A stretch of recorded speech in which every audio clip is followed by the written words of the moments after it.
하나님 말씀 신약성경 313쪽입니다. 에베소서 4장 4절 말씀. 몸이 하나요 성령도 한 분이시니 이와 같이 너희가 부르심의 한 소망 안에서 부르심을 받았느니라. 아멘.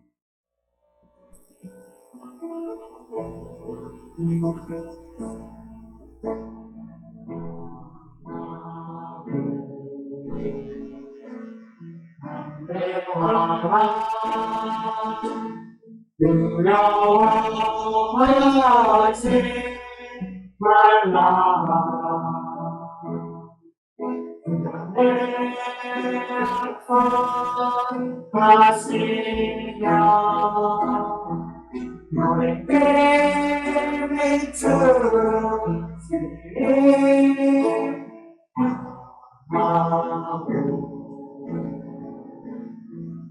내 나라 두려워하지 말라. 내 안에 계시는 주님 오늘 나를 안하게 하리. 너의 두려움 너의 눈물 그렇게 모든 다 맡기어라. 주님 내 고통을 아시며 내 모든 유료를 마시네.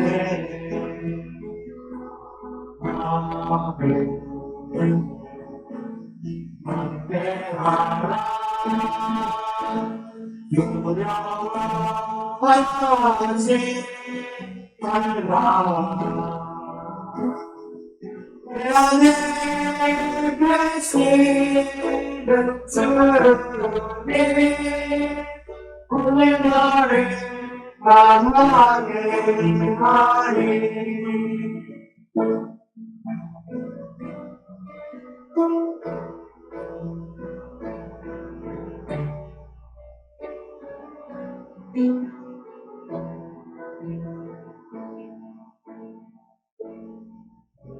공간에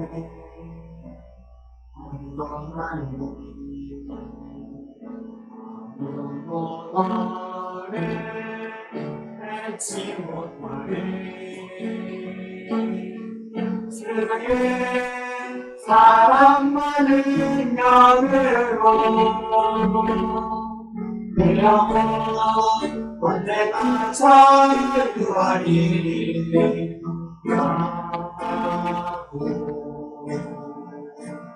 담대하라. 두려워하지 말라. 내 안에 계시는 주님 오늘 나를 강하게 하리.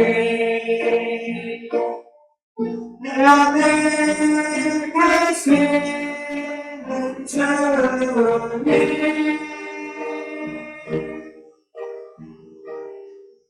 오늘 나를 강하게 하리.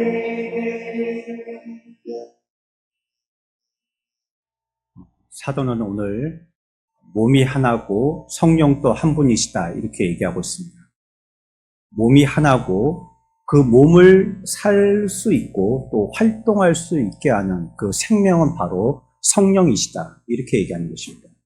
성령이 아니면 몸을 세우거나 생명을 유지할 수 없다는 것입니다. 그리고 부르심의 한 소망 안에서 부르심을 받았느니라 라고 덧붙여 얘기하고 있습니다.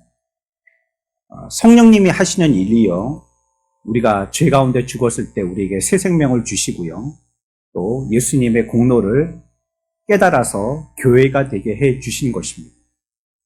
이게 이제 성령님께서 우리 속에 계심으로 우리 가운데서 역사하시는 성령님의 역할이라고 할 수 있겠고, 성령님은 끝없이 우리를 하나님께로 가까이 가게 하는데 도움을 주시는 일들을 하게 하십니다. 우리를 계속 미시는 거죠. 머물러 있거나 딴청 팔거나 딴 생각하거나 딴 데 집중하거나 하려고 할 때 계속 어떤 방법을 취해서라도 하나님께 자꾸 밀어트리는 겁니다. 하나님께 가까이 가도록. 이것이 성령님이 하시는 일이고, 그래서 성령님은 우리로 구원받게 하시고 새 생명을 주시는 역할로 끝나는 것이 아니라 또 하나의 목적을 가지고 우리들을 계속적으로 푸시하신다라고 얘기하고 있는 것입니다. 우리가 교회되게 하는 것은요, 그냥 한 번으로 끝나지 않고요. 그것이 성령님이 원하시는 완전한 목표의 달성은 아닌 것입니다. 또 하나의 목적이 있어요. 그저 우리가 교회의 구성원만이 되는 게 끝이 아니라는 거예요. 그게 오늘 읽었던 말씀에 부르심의 한 소망 안에서 부르심을 받았느니라라는 말씀입니다. 그 앞에 몸이 하나요 성령도 한 분이시니 라는 말씀은 우리를 교회되게 하셨다. 우리를 구원받아 하나님 백성 되게 하셨다는 뜻으로 이해해 볼 수 있다면, 뒤에서는 성령님은 그것만으로 목적으로 이제는 완수하신 것이 아니고 또 다른 목표를 갖고 계신다는 걸 설명하고 있는 것입니다. 그것은 하나의 준비에 지나지 않는 것이고요. 교회가 최후의 어떤 목표를 달성해야 된다라고 얘기하고 있는 것입니다. 교회라는 것은요, 성령님에 의해서 또 하나님을 위하여서 새로운 백성들을 불러 모으시고 또 그들을 완전하게 하시고 또 영광스러운 세계에 살게 하려고 하시는 하나님의 도구로 사용되어지는 것이 바로 교회입니다. 그래서 우리가 아니 내게 성경책도 있고 기도할 줄도 알고 찬송가도 있고 그러니까 나 혼자서 예배하면 되지 않느냐는 착각에 빠질 수 있는데 그게 성경적으로는 불가능하다는 것이에요. 교회를 통하여서는 우리를 그렇게 완전한 하나님이 원하시는 뜻대로의 사람으로 추구해서 만들어가는 이런 역할의 도구로 사용하시기 때문에 그 도구가 없이는요, 그 교회라는 도구를 사용하지 않고서는 우리가 마지막 때에 성령님께서 원하시는 대로의 완전함을 추구하는 세계의 사람으로는 살지 못하게 되는 것입니다. 물론 이미 배운 자기 나름대로의 성경의 지식이나 기도하는 것이나를 통해 가지고 자기의 수양은 조금 되겠죠. 그러나 성령님이 원하시는 대로의 삶으로 완전해지지는 못한다는 거예요.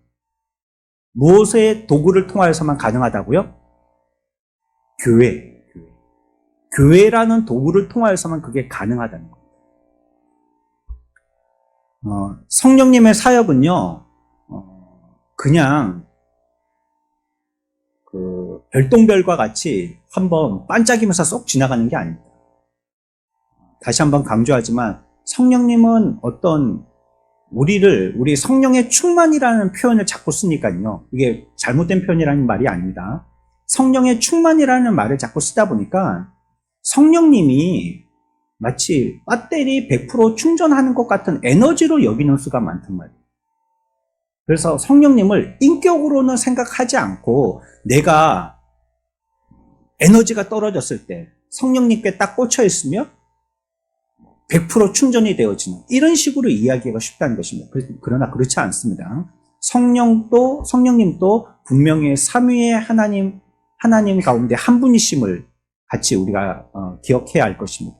그리고 그 성령님은 그렇기 때문에 인격이시고 그렇기 때문에 그분이 말씀하여 우리에게 은혜를 끼쳐 주실 때에도 그것이 그냥 대중 없이 아무렇게나 정말 별똥별 그냥 반짝이듯이 그렇게 하지 않으신다는 거예요.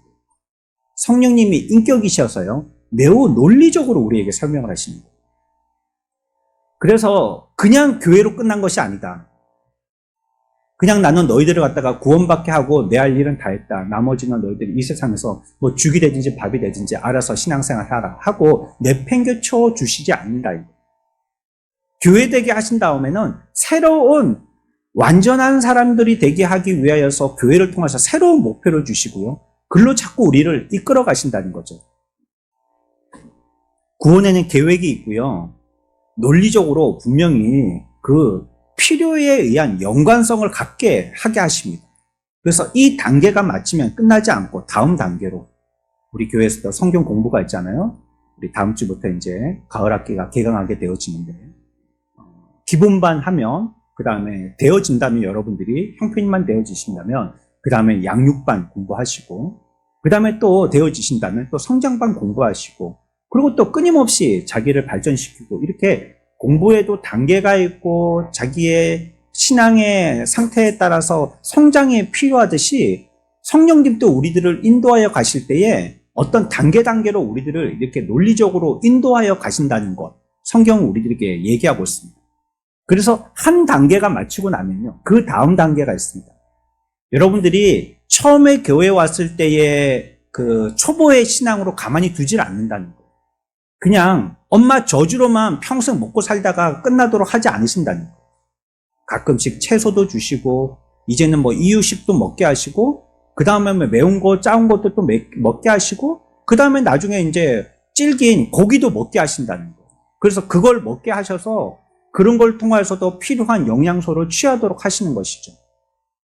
그러니까 다음 단계, 그 다음 단계로 계속 우리들을 인도하시는 것입니다.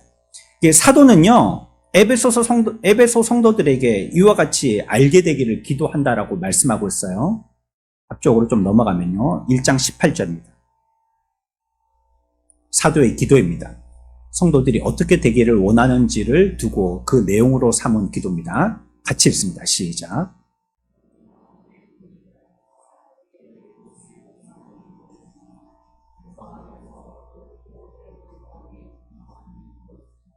아멘. 그냥 있기를 바라지 아니하시고요. 그 부르심의 소망이 무엇인지를 알게 되기를 원한다는 오늘의 말씀과 비슷하죠. 한 소망을 갖게 하시고 또 그 소망이 무엇인지 알기를 바란다. 그냥 깨달은 사람, 눈 밝은 사람으로 끝이기를 원하지 아니한다. 새로운 소망을 발견하고 그 소망의 사람이 되기를 원한다라고 얘기합니다. 이것이 저와 여러분들의 고백이 되기를 축원합니다. 우리들도 새로운 소망을 알기를 바라야 됩니다. 됐지 뭐. 내가 이제 교회 신앙생활하고 이만큼 나이 먹었으면 뭐 지금까지 해온 거 가지고 우려 먹으면 되는 거지 뭐. 새로운 게 뭐 따로 있겠나. 이 자기 발전에 대해서 포기하면 안 되는 거예요. 뭐 이렇게 나 우여곡절 가운데 힘들게 꾸역꾸역 생활하고 있는데 여기서 뭐 나를 더 시킬 수 있겠냐. 나는 그냥 연명하는 것만 해도 잘하는 것이다 하고 포기해서는 안 된다. 애쓰고 노력하는 것들, 사도가 에베소 성도들을 두고 바라였던 기도의 내용들입니다. 성도들이 하나님께서 그들을 불러내신 소망이 무엇이고 또 그 구원의 큰 계획의 배후에는 하나님의 큰 뜻이 무엇인가를 알고 또 그 큰 뜻에 따라서 그들이 신앙생활 하기를 바란다라고 기도하고 있는 거예요. 하나님의 계획과 뜻을 알고 그대로 살기를 바란다. 우리를 부르신 그 소망이 무엇인지 알고 그대로 살기를 원한다. 이렇게 말씀하고 있는 것입니다. 그래서 1장까지는요, 좀 구조로 이해해 본다면 1장까지는 그와 같은 바울의 일반적인 소망에 대한 기도의 내용들이고요. 에베소 성도들에 대하여서 어떤 성도들이 되기를 원한다는 일반적인 기도의 내용들을 얘기하고 있고 4절부터 시작해서는요. 그 내용들의 구체적인 면들을 얘기하고 있습니다. 그래서 우리가 금방 말씀드린 것을 다시 한번 정리해 본다면 우리가 교회가 되어져서 부르심을 받은 자로서의 소망의 삶을 살아나가야 되는데 그런 삶을 살려면 이런 자가 구체적으로는 이런 모습이 우리들에게 필요하다는 걸 얘기하고 있죠. 4장 2절입니다. 3절까지 같이 읽습니다. 시작.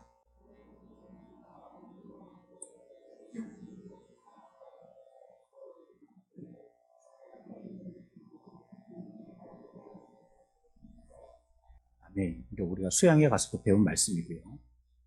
이와 같이 애써야 된다. 그냥 포기하고 앉아있어서는 안 되고 자꾸 노력하고 겸손하고 온유하고 오래 참음 가운데 사랑으로 하고 서로를 용납하고 성령님께서 우리들에게 하나 되게 해 주셨으니까 우리는 그것을 지키는 데 힘써야 된다. 이렇게 얘기하고 있는 것입니다. 이런 실천을 통하여서 우리에게 주신 부르심의 소망을 향하여서 계속 나아가는 것이에요. 그것이 우리의 신앙의 삶입니다. 신앙을 그래 자전거에 많이 비유하는데요. 자전거는 페달을 밟지 아니하면 서 있는 것 같지만 곧 넘어지고 말잖아요. 오토바이도 마찬가지고 끊임없이 페달을 밟아서 힘을 전달해야지만 자전거가 그 위치에 서 있을 수가 있죠. 나아갈 수가 있죠. 그러니까 우리의 신앙생활도 서 있다라고 생각하고 스스로가 이제 이젠 더 이상 할 거 없다라고 자기가 노력하지 않는 순간 넘어지고 만다는 거예요. 우리는 내가 된 것이 성령 하나님의 은혜로 되어지셨음을 분명하게 우리가 들었으니까 그 성령님께 의지하여서 끊임없이 우리가 부르심에 합당한 삶이 되어지도록 하기 위해서 부르심의 소망의 삶을 살아야 된다는 것입니다. 우리 같이 한번 해보겠습니다. 부르심의 소망. 부르심의 소망. 오늘 본문에서는 부르심의 한 소망이라고 얘기하고 있죠. 이런 소망을 바라보고 살아야 되는 것입니다. 우리가요, 교회 가운데에서나 내 개인적으로 분열이나 차이든지 오해가 있는 것이 이런 소망 가운데 살지 않기 때문입니다. 고여있는 물은 썩는다는 말이 있어요. 흐르는 물은 썩지 않죠. 계속 흘러가니까요. 그게 실개천 같이 졸졸졸졸 흐르는 물이라 할지라도 계속 흘러가기만 하면요, 상하지 않는 거예요. 근데 가만히 저기 사해 바다와 같이 더 이상 빠져나갈 구멍이 없이 모여만 있으니까 그 물은 이제는 염도가 높아지고 이제 그 물은 마실 수도 없는 그런 물이 되고 말듯이 말이죠. 우리의 신앙도 마찬가지예요. 이런 소망을 가지고 계속 나가야 되는데 그러지 못할 때에 그 가운데는 우리에게 필요로 하고 굉장히 절실함이 있는 분열과 차이를 자꾸 드러내게 된다는 겁니다. 이 소망을 바라보지 않아서 그래요. 우리는 지금 우리의 상태가 어떻다는 것도 인지하는 게 중요한데요. 그것만을 자꾸 보아서는 안 됩니다. 그러니까 내가 어떤 상태에서 부름받았는가 이것만을 자꾸 꼽씹어서는 안 된다는 거예요. 물론 그거 묵상해야 됩니다. 내가 얼마나 나쁜 놈인지, 이전에 내가 얼마나 죄악 가운데 범하였던 그 죄를 밥 먹듯이 하고 많은 사람들 앞에서 자기에게는 대해서 내로남불이라고 자기가 한 거는 죄가 아닌 것처럼 다른 사람들이 한 거는 침소봉대해서 파기를 좋아하는 그런 아주 악독한 성향의 사람이었다는 거 기억하는 것이 필요하고요. 이런 악독한 자를 예수님께서 그냥 값없이 우리를 구원시켜서 의인되게 인정해 주셨다는 거 기억하는 거 필요합니다. 그러나 오늘 본문에서는 거기에서 끝일 것이 아니라 어떤 신분이 되게 하려고 부르셨는지 이것도 기억해야 된다는 거예요. 과거에 내가 어떤 자가 되었던 것도 기억해야 되지만 앞으로 나를 어떤 자가 되게 하려고 불러주셨는가 이것도 기억해야 된다는 거예요. 어떻게 보면 우리들은 이 오늘 본문의 말씀과 같이 어떤 자가 되게 하려고 부르셨는지를 기억하는 그런 삶이 더 중요합니다. 이건 우리가 앞으로 살아나가는 삶이기 때문에 그렇습니다. 지나간 세월은 어떻게 할 수 없고 되돌이킬 수 없잖아요. 그런데 앞으로의 시간들은 어떻게 우리가 해볼 수 있단 말이에요. 우리가 부르심을 받았던 과거 상태만 생각하고 뒤돌아보게 하는 것은 이게 마귀가 쓰는 방법입니다. 자꾸. 소돔 고모라 성에서도요. 뒤를 돌아보았던 여인은 그냥 소금 기둥이 되고 말았죠. 뒤돌아보면 안 되는 거예요. 그러니까 뒤돌아보는 것이 우리가 나를 만들게 하는 나의 신분이 되게 하는 어떤 내용이다라고 그것에 너무 매여서는 안 되는 것입니다. 신약 초대교회 역사 가운데 어떤 이는 유대인이고 어떤 이는 이방인이고 어떤 이는 야만인이고 또 어떤 이는 스구디안인이고 또 그 가운데는 종도 있었고 그 가운데는 또 자유인도 있었고 남자도 있었고 여자도 있었습니다. 예수님이 말씀을 증거하실 때도요. 거기에 모인 사람들이요. 여러 각양각색의 사람들이었습니다. 어떤 아이는 자기 도시락을 가지고 예수님께 드렸던 기억도 있고요. 어떤 사람은 병자도 있었고요. 그 가운데는 사람들 앞에 자기를 드러내기 싫어하는 병 걸린 여인들도 있었고요. 키가 작아가지고 예수님을 보지 못해갖고 나무 위에 올라가야지만 겨우 지나가는 예수님 머리끝만 볼 수 있는 그런 사람도 있었고요. 사람들에게 지탄받는 직업의 사람이라든지 아니면 너무 그 병이 유행병처럼 심해가지고 사람들과는 가까이 살 수 없는 그런 사람들, 또 의기소침한 사람들, 이런 여러 각양각색의 사람들이 다 모였었던 것입니다. 뒤에 가서 생각하겠지만 이것이 교회의 모범입니다. 교회는 자꾸 나누면 안 돼요. 교회가 이 세상을 닮아가서 세상에서 그렇게 하니까 효과적이더라. 그게 합리적이더라. 그렇게 하는 게 더 바람직하지 않느냐. 이렇게 교회가 세상에 영향을 끼치는 게 아니고 세상으로부터 교회가 영향을 끌어와서요. 그렇게 자꾸 배우려다 보니까 교회가 자꾸 나눠요, 뭘. 자꾸 나눈단 말이에요. 이렇게 나누고 저렇게 나누고 위로 나누고 안으로 나누고 옆으로 나누고 세로로 나누고 막 자꾸 나눈단 말이에요. 그러나 신약의 초대교회 때는 그런 모습이 아니었다는 거예요. 다 섞여 있었어요. 뭐 흑인, 황인, 백인, 돈 있는 사람, 없는 사람, 종도 오고 또 주인도 오고 남자도 오고 여자도 오고 애도 오고 어른도 오고 다 한 곳에 같이 왔다는 거예요. 뒤를 돌아볼 때 어떤 일이 일어나냐면 구분하게 되는 것입니다. 내 과거를 생각할 때 내가 어떤 사람인지 뒤를 돌아보게 되어질 때 그 차이를 또 생각하게 됩니다. 이렇게 되면서 어떻게 되어지냐면 미워하게 되죠. 자꾸 내가 내내 하는 이것 때문에요. 자꾸 뒤돌아보게 되어지면 부르심의 소망을 보고 앞으로 나가지 않고 자꾸 뒤돌아보게 되어지면 차이나 그 사람과 나와의 사이에서 어떤 분열만을 자꾸 야기시키게 되는 것입니다. 뒤돌아본다는 것은요, 회심에서도요, 다른 사람들과 비교한다는 뜻입니다. 과거에 자기가 어떤 신분이었는지를 말할 때요, 자꾸 분열이 싹트게 되어지거든요. 한 사람이 이제 구원받은 백성이 되었습니다. 자신이 이전에 아주 끔찍한 죄를 저질렀다라고 사람들 앞에서 얘기합니다. 그런데 하나님의 은혜를 통하여서 내가 회심됐다라고 이렇게 간증하죠. 다른 사람이 나왔습니다. 전에 자기도 죄악 가운데 살았던 사람이라고 고백합니다. 그런데 이렇게 얘기하면서 그 사람이 조금씩 뭘 얘기하냐면요. 자기도 모르는 사이에 자기의 죄를 굉장히 크게 부풀리면서 그 죄를 자랑하기 시작합니다. 내가 더 큰 죄인이라고 이 자랑하듯이 얘기하기 시작해요. 그래서 앞 사람하고 비교해서 자기 회심이 상대적으로 더 크다는 거예요. 내가 얼마나 나쁜 놈인 줄 아시겠죠? 그 앞 사람은 자기를 간증할 때 도둑놈이라고 간증했잖아요. 도둑인데 그 사람이 회심해서 예수 믿었다라고 얘기했죠. 저는요, 살인자예요. 아시겠죠? 얘들 살인 해본 사람이에요. 그런데 내가 이제 예수 믿고 구원받았습니다. 은근히 죄를 자랑하기 시작하는 겁니다. 이건요, 비성경적입니다. 이렇게 하면 안 됩니다. 이건 잘못된 일이에요. 그렇게 하는 것이 아니에요. 우리가 자꾸 과거를 너무 면밀히 살피고 과거에 대해서 자기의 존재의 의미를 과거에다가 쏟아부으면 이 사람은 거기에 메인 사람이 되어지고 결국은 죄짓게 마는 것입니다. 모든 회심은요, 궁극적으로 모든 영혼의 구원은 하나님의 은혜와 능력으로 된 것이지 내가 어떤 나쁜 놈인데 마음을 고쳐먹어서 구원받게 된 게 아니에요. 하나님께서 우리들에게 구원해 주셨으니까요. 내가 어떤 사람이 되었든지 간에 내가 어떤 사람이 된 그 사람을 하나님의 백성으로 삼아주신 이 놀라운 역사는 내가 나쁜 놈이라는 걸 강조해서 얻게 되는 것이 아니고 그 나쁜 놈을 하나님께서 구원시켜 주셨다는 하나님께 영광 돌림으로써 하나님을 자랑하는 것입니다. 근데 우리는 그렇지 못하고 자꾸 과거를 생각한단 말이에요. 과거의 본성이 어떻고 사회적인 지위가 어떻고 부와 능력이 어떻고 건강과 지적 능력이 어떻고 하면서 사람들로 통해서 자꾸 뭘 보게 합니까? 부르심의 소망의 삶을 보게 하는 것이 아니고 이전의 자연인 모습으로서의 어떠한 삶을 자꾸 보게 한단 말이에요.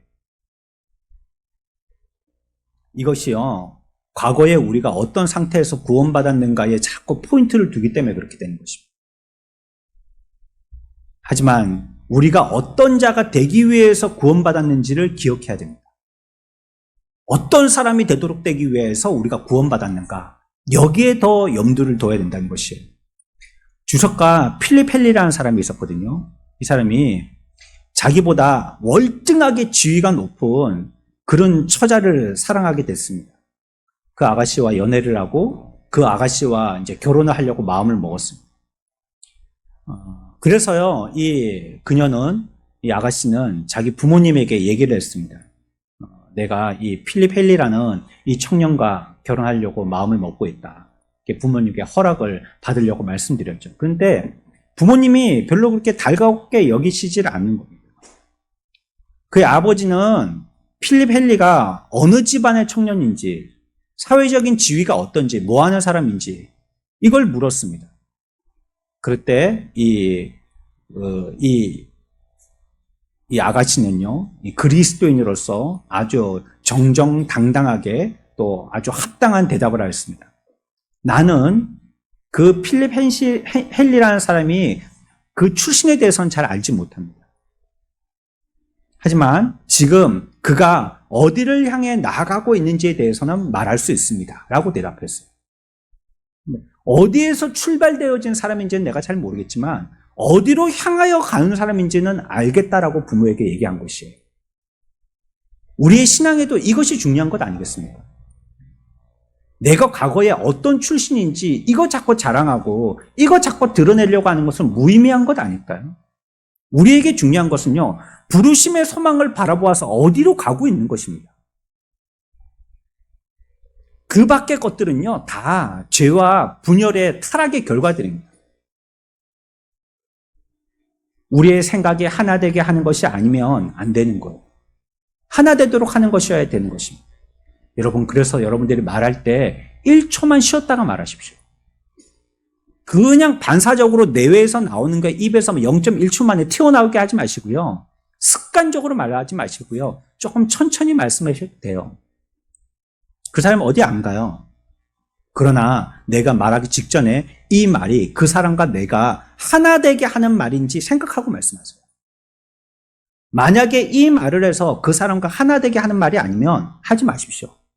삼키십시오, 그냥. 하나 되도록, 하나를 위하는, 하나를 추구하는, 하나의 마음을 일으키는 그 말을 하세요. 이게 부르심에 합당한, 부르심의 소망을 가지고 살아가는 삶입니다. 소망은 하나이고 언제나 동일하고 모두를 위한 소망인 것입니다. 우리는 구원받았던 과거의 상태를 되돌아보거나 그것에 집착해서는 안 되고요. 자신의 회심에 대한 경험에 집착해서도 안 됩니다. 이제 그거 된 것이에요. 그 정도 하면 이제 그 기억으로 충분히 은혜 받은 것이고요. 앞으로의 우리의 삶은 어떤 삶을 추구해 살아야 될지 이것이 더 중요한 것입니다. 아주 극적인 사건의 회심을 경험한 사람이 있는가 하면 자기가 언제 구원받았는지 알지도 못하고 구원받은 사람들도 있습니다. 교회에서 대부분 드러나기가 어떤 사람들이 드러나냐면 극적인 회심을 경험한 사람들입니다. 그것을 자랑으로 삼고 그렇게 얘기하다 보면 자기도 모르는 사이에 자기는 특별한 사람이라고 다른 사람들과 차별을 두게 되는 겁니다. 이게 마귀에게 시험에 대한 여지를 주는 것입니다. 그리고 그런 특별한 회심을 하지 못한 사람들을 은근히 무시하는 경향이 있죠. 반대로 극적인 회심을 경험하지 못한 사람은요, 그런 사람들이 너무 눈에 드러나다 보니까 극적인 회심을 한 사람들이 너무 드러나고 사람들이 그 사람만 주목하다 보니까 자기는 그리스도인이 아닐 수도 있다는 의심을 갖기 시작하는 이런 반대의 부작용을 받게 된다는 거예요. 아니, 저 사람은 저렇게 큰 성령님의 은혜를 통해서 아주 혁신적으로 변화를 해서 막 하나님의 음성이 들리고 죽을 뻔했다가 병 낫게 되어지고 뭐 어떤 안 되다가 그 일이 싹 이루어지고 뭐 하나님이 보이고 뭐 어떻게 현상이 나타나고 그랬다는데 나는 태어날 때부터 엄마 아빠가 예수 믿는 사람이라서 그냥 다니는 교회 선택의 여지도 없이 교회 다녔는데 그러면서 내게는 그런 어떤 뜨거운 감정이나 뭐 그냥 성감과 같은 그런 스파크가 한 번도 없었는데 나는 구원받지 못한 사람인가? 앞에 사람이 너무 부각되면 뒤에 사람이 이런 생각을 하게 된다는 거예요. 이렇게 해서 어떻게 되는 겁니까? 아주 극적인 회심을 한 사람과 또 특별한 극적인 회심을 하지 않은 사람으로 교회가 분리되게 된다는 거예요. 다시 강조합니다. 회심은요, 동일합니다. 같은 소망 가운데 회심되게 되어지는 거예요. 어떤 사람은 그런 극적인 사건이 있을 수도 있지만 어떤 사람은 극적인 사건이 없을 수도 있는 것이에요. 어떤 구원파 사람이 전도할 때 그렇게 한다 하대요. 당신이 구원받은 날짜가 몇 월 며칠이냐고. 이거 물어본다 하대요. 사람들은 대부분 여기에서 대답을 못합니다. 내가 언제 구원받은지 정확하게 기억하는 사람이 잘 많지가 않거든요. 세례받은 날 말고요. 내가 언제 구원받았는지 회심의 날을 기억하는 사람은 잘 없단 말이에요. 그러면 반문해 보면 됩니다. 당신은 몇 월 며칠 날 태어났냐고. 당신은 아냐고. 안다고 자기 생일을 얘기하죠. 엄마가 가르쳐준 거 말고 당신이 깨달아서 안 날짜. 당신이 몇 월 며칠 날 태어났는지 스스로 깨달아서 안 날짜가 며칠인지 아냐고. 부모님이 네 생일이 몇 월 며칠이다 알려준 거 말고요. 똑같은 거예요. 우리가 태어났지만요. 자기가 언제 몇 월 며칠 날 태어났는지 아기가 알아요? 모르잖아요. 엄마가 가르쳐주니까 아는 거죠. 네 생일이 몇 월 며칠이라고. 그때부터 자기 생일이 그런 거 하고 아는 거예요. 우리가 이러한 분열과 분파가 교회 안에서 있게 되어지는 이런 문제들을 해결해야 됩니다. 이것은 부르심의 소망을 바라보고 앞을 향하여서 미래를 향해서 사는 삶이 아닌 거예요. 교회에서는 그런 모습이 절대 있어서는 안 됩니다. 바울은요, 그래서 빌립보서 3장에서 이와 같이 얘기합니다. 13절, 14절입니다. 우리 같이 한번 찾아 읽어보겠습니다. 시작.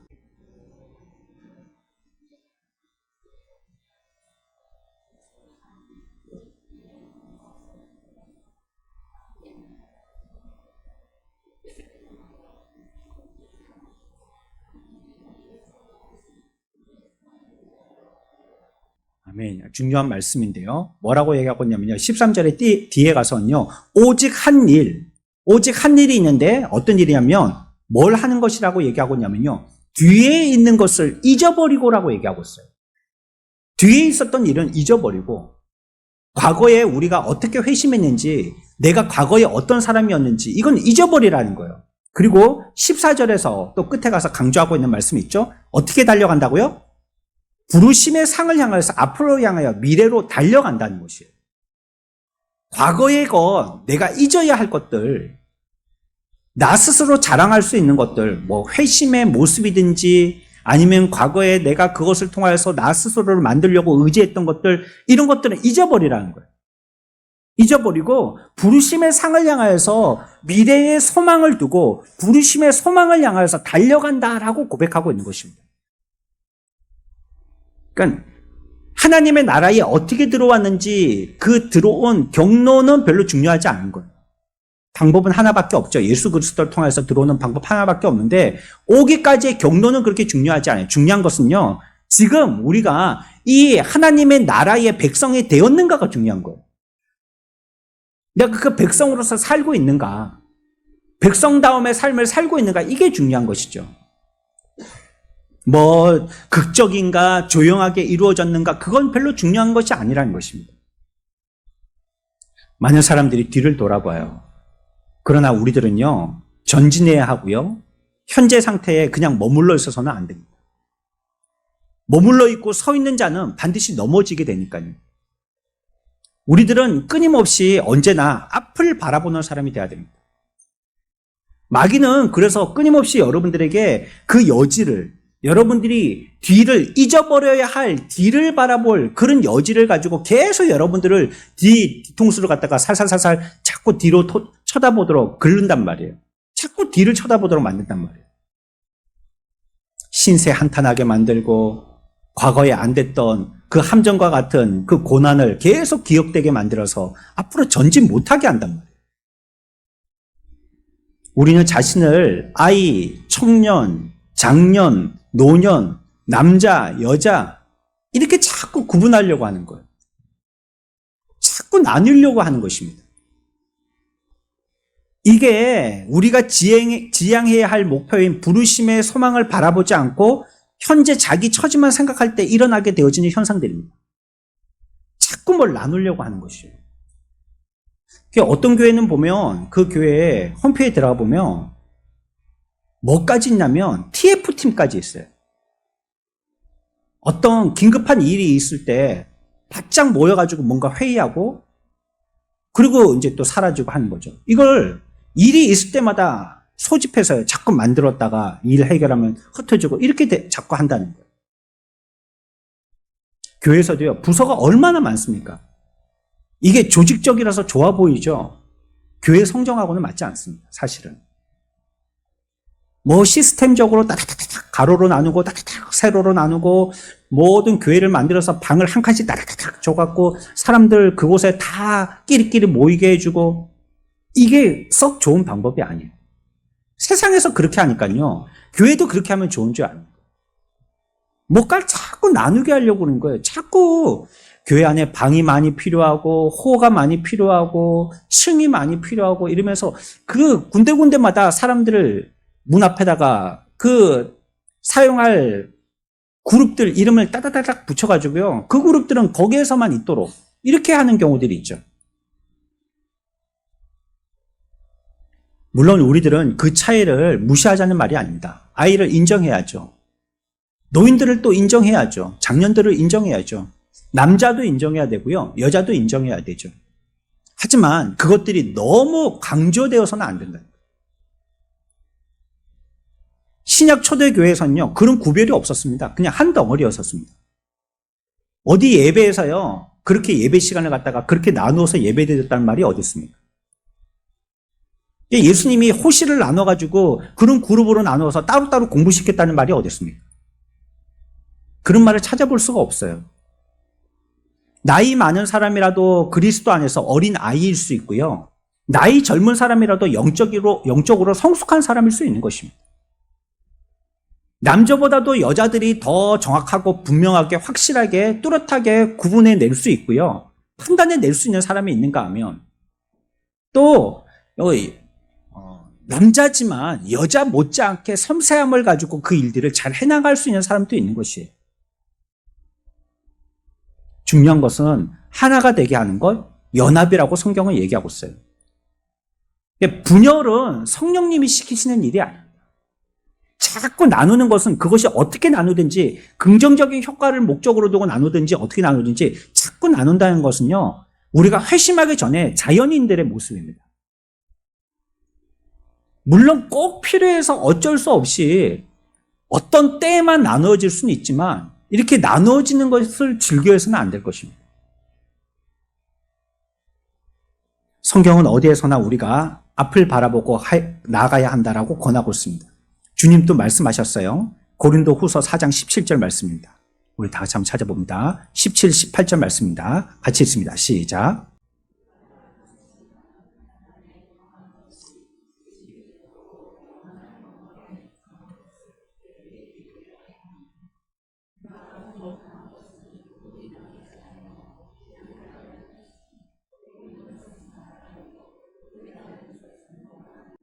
아멘. 우리가 이 세상에 있는 현실에 너무 집착하지 말라는 말이에요. 그거. 이 세상에 보이는 것, 보이게 하려고 하는 것, 볼 수 있는 것, 이런 것들에 너무 주목하고 너무 몰두하고 너무 예민할 필요 없다는 것입니다. 어떤 사람은 보수 정치를 좋아하는 사람이 있습니다. 우리 교회 성향은 어떤가요? 어떤 사람은 진보 정치를 좋아하는 사람이 있습니다. 이런 거 교회에서 드러내면 안 된다는 거예요. 여러분들이 좋으면 그 사람들 대통령 선거 때 뽑으십시오. 그걸 반대하는 거 아니에요. 그러나 교회에서는 그런 색깔을 드러내는 게 아니에요. 왜냐하면 자꾸 분리시키니까. 그거 얘기했다가 분리시키니까. 집에서도 하지 말아야 할, 명절에도 하지 말아야 할 얘기 있지 않습니까? 종교 정치 얘기. 이거 하면 맨날 싸움 나니까 하지 말자는 거잖아요. 우리가 똑같이 예수를 믿음에도요, 자기가 성향적으로 선호하는 게 있단 말이에요. 죄가 아니면 그거 할 수 있지만 그걸로 통해서 분리되게 된다면 교회에서는 그걸 입도 뻥끗하면 안 됩니다. 어떤 사람은 미국을 좋아하는 사람이 있고요. 어떤 사람은 미국이라면 치를 떠는 사람이 있습니다. 그 좋아하십시오. 아니면 싫어하십시오. 그러나 그걸 드러내지는 마십시오. 어떤 사람은 편한 방법을 자꾸 편의 위주로 바꾸자는 사람이 있고요. 어떤 사람은 불편해도 옛 것을 지키자는 사람이 있습니다. 이것은 우리가 눈에 보이는 것을 너무 몰두하는 것입니다. 부르심의 소망을 바라보자는 거예요. 이 땅의 현실에서 우리가 어떻게 먹고 살 것인지 아둥바둥하면서 서로 싸울 것이 아니라 앞으로 우리가 구원받은 백성이 되어서 한 교회가 되었으니 교회를 통해서 완전을 추구하시는 성령님이 이끄신 대로 부르심을 받은 자답게 어떤 소망으로 나아가야 할지 거기에 몰두해야 된다는 거예요. 근데 여기에 이 땅에 몰두하면 자꾸 분리가 이루어지는 겁니다. 네가 무슨 색깔이냐? 파란 색깔이냐? 빨간 색깔이냐? 노란 색깔이냐? 흰 색깔이냐? 자꾸 구분 짓는 것은 이 땅에 관심을 갖기 때문입니다. 성도로서 이런 문제에 영향을 받아서도 안 되고요. 교회가 그런 문제에 관여해서도 안 됩니다. 많은 사람들이 우리가 이 세상에서 나그네라는 사실을 망각하면서 사는 것 같아요. 빌립보서 1장 23절 말씀입니다. 이 말씀부터 한번 읽어볼까요? 같이 읽습니다. 시작.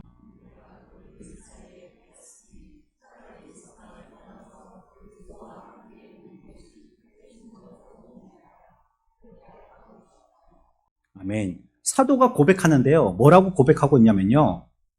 내가 이 세상에 사는 것이 아니고요. 이 세상에서 떠나는 게 훨씬 더 좋다는 거예요. 이것이 여러분들의 고백입니까? 자신 있게 얘기 못 하시죠. 이 세상에 사는 것보다 떠나는 게 더 좋다는 거, 바울은. 이게 진실된 고백입니다. 경건한 사람은요, 세상을 떠나기를 훨씬 소망합니다. 그러나 악인들은요, 세상에 떠나는 것을 엄청나게 두려워합니다. 그래서 떠나게 될 때 어떻게 떠나냐? 질질 끌려서 떠나게 됩니다. 왜냐하면 세상에 너무 미련이 많기 때문에. 내가 모아놓은 통장의 잔고니, 내가 사놓은 건물, 또 내가 들어놓은 보험, 내가 사놓은 그 어렵게 등골이 휘어서 겨우 마련한 내 집, 또 우리 자녀들, 이런 거 보니까는 포기하기가 너무 힘들거든요. 그러니까 여기서 천년만년 미라가 돼서라도 살고 싶은 거예요. 제가 상복공원에 가갖고요, 그 안에 쭉 들어가면요, 우리나라의 화장 문화에 대해서 전시관이 있거든요. 여러분들 가보셨어요? 그거를 읽어봤는데요. 우리나라의 선조 때부터 해가지고 저 조선시대까지요. 계속 무슨 무덤을 크게 만들고 어떻게 장식하고 뭘 하고 하는데 그 설명마다 뭐가 나오냐면요. 권세자들의 욕심이란 단어가 공통적으로 나옵니다.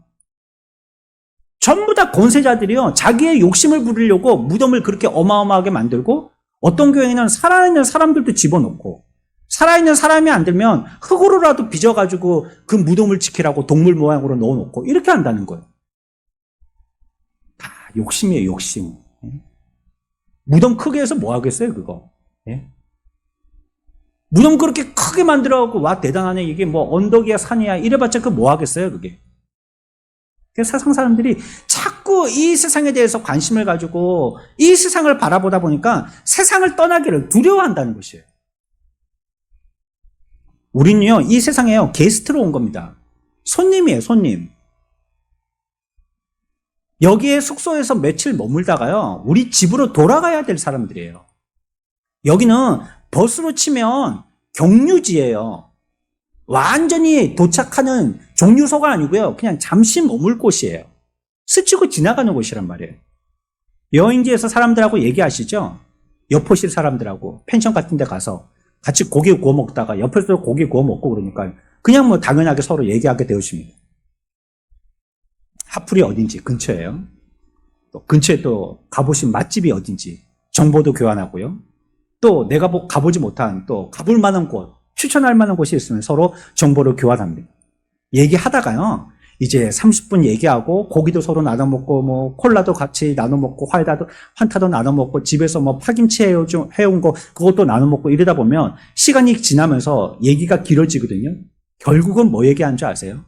남편 얘기, 아내 얘기, 자기 애 얘기, 직장 얘기, 궁극적으로는요 전부 다 자기 집에 대한 얘기를 합니다. 자기가 얘기해야 될 것이 자기 집에 대한 것이에요. 여러분, 우리도요, 이 세상에 대해서 너무 많이 말하지 맙시다. 그렇게 너무 많이 말하는 것은요, 이 세상에 그만큼 많이 관심이 있다는 거예요. 세상이 예민해가지고요, 신문에 한 줄 글만 나와도 그거 가지고 온 교회가 뉴스가 되는 거예요. 성경에서 어마어마한 뉴스에 대해서는 크게 그렇게 반응하지 않는데, 내가 구원받았다, 예수님이 나를 위해서 죽으셨다, 이 구원에 대해서는 그렇게 크게 반응하지 않는데, 아니 뭐 한 기 글 나온 거 그거에 대해서는 너무 예민하게 반응들을 하는 거. 세상을 떠나는 것이 더 좋습니다. 그러므로 우리가 부르심의 한 소망을 바라보는 것은요, 우리 모두는 같은 영광을 향하여 있고 또 거기에는 구분과 차이가 없다는 뜻입니다. 같이 가는 자들이고요. 함께 가는 자들이고요. 하나가 되어서 가는 자들이라는 뜻이에요. 분열하고 분리를 조장하는 것은요, 다 죄악입니다. 잘못된 것이에요. 내가 그런 사람인지 잠시 서서요, 되돌아봐야 됩니다.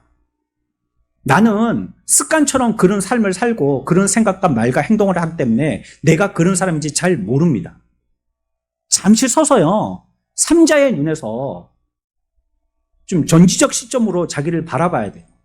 내가 어떤 사람인가? 내가 과연 그런 사람인가?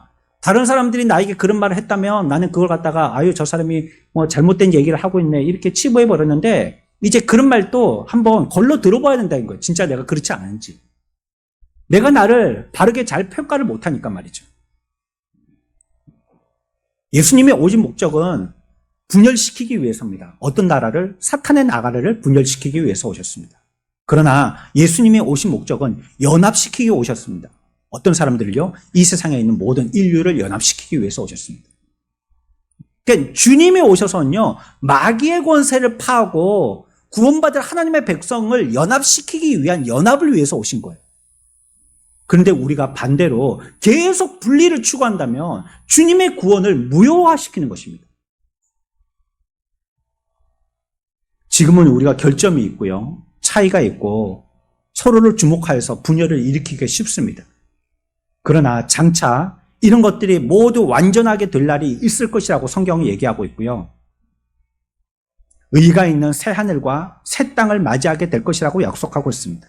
그리고 주님과 함께 있고 함께 즐거움을 나눌 것이라고 얘기하고 있어요.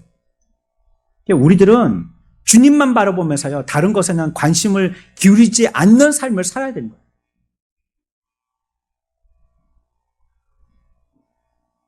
제가 말씀드렸잖아요. 사람들하고 너무 많이 말하면요, 기도할 때 하나님하고 말할 게 없어요.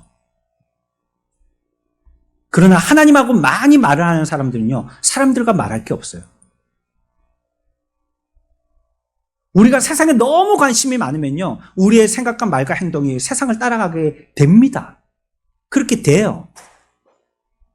그러나 우리가 부르심의 소망을 향하여서 우리에게 장차 도래되어질 저 천국을 향해서 나아가게 된다면요, 이 세상 것은 별로 관심을 안 가지게 됩니다.